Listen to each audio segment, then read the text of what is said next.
We're often told that to get massive results, you need to take massive, life-altering action. But what if that's not the whole story? Today, we're going to dig into a really powerful idea that turns that on its head.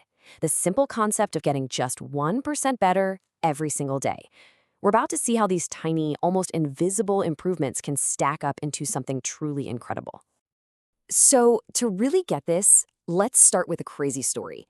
Picture a professional sports team that was just bad for nearly 100 years. They were so mediocre that a top bike manufacturer actually refused to sell them equipment because they were afraid it would hurt their brand. So the question is, how did that team suddenly become one of the most dominant forces in the history of their sport? Well, that team was the British cycling team. And their story is honestly the perfect real-world example of what we're talking about. The unbelievable power of small, consistent gains. I mean, just look at this timeline.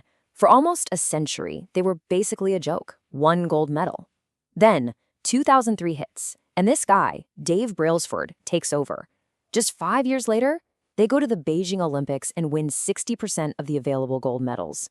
4 years after that, in London, they don't just win, they smash 9 Olympic records and 7 world records.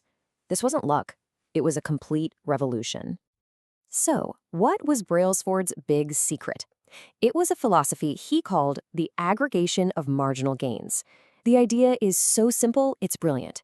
You just break down every single thing that goes into riding a bike, and then you improve each tiny part by just 1%. He believed that all those tiny gains would add up to a huge increase in performance.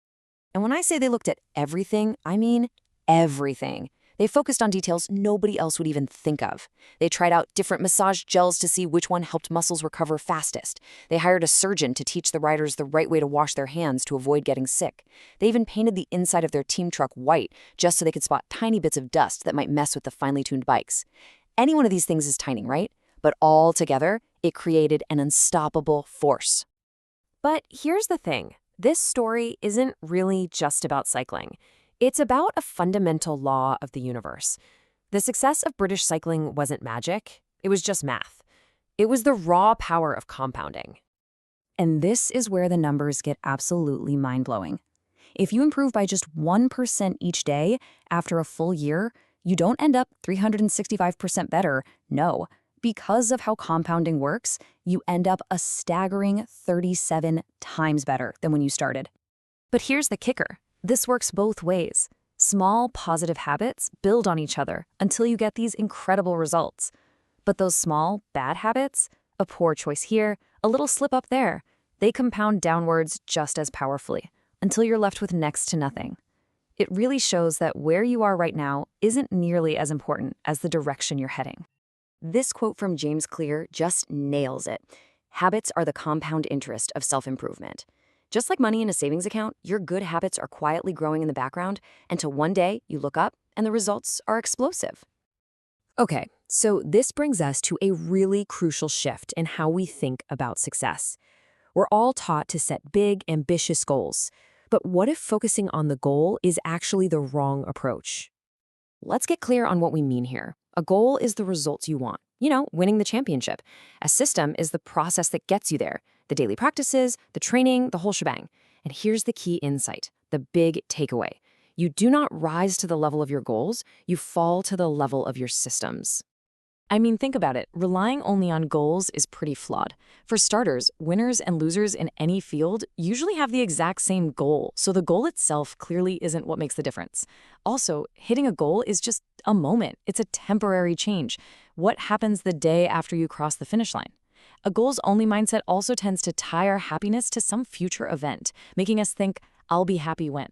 And finally, you get that yo-yo effect, where once the big goal is achieved, all the motivation just vanishes. This quote just sums it all up perfectly. Goals are about winning the game once. Systems are about setting yourself up to keep playing the game and keep winning for the long haul. You have to fall in love with the process, not just the prize. So we get it. Focus on systems, but how? How do we actually build the systems that lead to success? Well, this next part is your practical, no-nonsense toolkit. Okay, so every single habit you have, good or bad, follows this exact same 4-step pattern. It's like a loop. First, there's a cue, something that triggers your brain. That cue creates a craving. The craving then motivates a response, the actual habit. And finally, that response delivers a reward. The reward feels good, it satisfies the craving, and it tells your brain, hey, remember this loop. Let's do it again. Once you see this cycle, you can start to take control of it. And this right here, this is the cheat sheet. It's the whole game plan. If you want to build a good habit, you just work the loop. You make the cue obvious, you make the craving attractive, you make the response as easy as possible, and you make the reward satisfying. And if you want to break a bad habit, you just flip it all on its head. Make the cue invisible, make the craving unattractive, make the response difficult, and make the reward unsatisfying. It's such a simple framework, but it is incredibly powerful. All right, now before we get too hyped up on that 1% a day math, let's just ground ourselves with a little bit of reality. Because in the real world, growth doesn't look like a perfect straight line pointing up. Yeah, this idea that you can just get a little bit better every single day without fail, it's a useful idea to understand compounding, but it's a myth. That's just not how life actually works. Real growth is so much more like the seasons. You'll have these periods of huge progress, like spring where everything is blooming. Then you might hit a plateau in the summer. You might even have setbacks like an autumn or a winter. The trick is to understand that a setback isn't failure. It's just part of the cycle, and it's what comes right before another burst of growth. And the reason progress is cyclical is because we are cyclical. Our ability to perform changes every single day. It depends on how well you slept, your stress levels, what you ate, even the weather. All of it has an impact. So not being able to do more today than you did yesterday, that's not failing. That's just being human. Some days, just showing up is the win. And all of this brings us to our final and maybe the most important idea. The real point of building better habits isn't just about what you get. It's about who you become. This is such a critical shift in perspective. You have to stop focusing on the outcome and start focusing on the identity you want to have. The goal isn't to run a marathon. The goal is to become a runner. The goal isn't to write a novel. It's to become a writer. The outcome is just proof of the new identity. So how do you build that new identity? Well, James Clear says that every action you take is like a vote for the type of person you want to be. Every time you do a small habit, you're casting a vote. When you go to the gym, even if it's just for 5 minutes, you're casting a vote for I'm a healthy person. When you write just one sentence, you're casting a vote for I'm a writer. These small wins are the evidence that builds real, lasting self-belief. So I'll just leave you with that question. The things you do today, no matter how tiny they seem, are casting votes. They're shaping who you will be tomorrow. So what person are you voting to become today?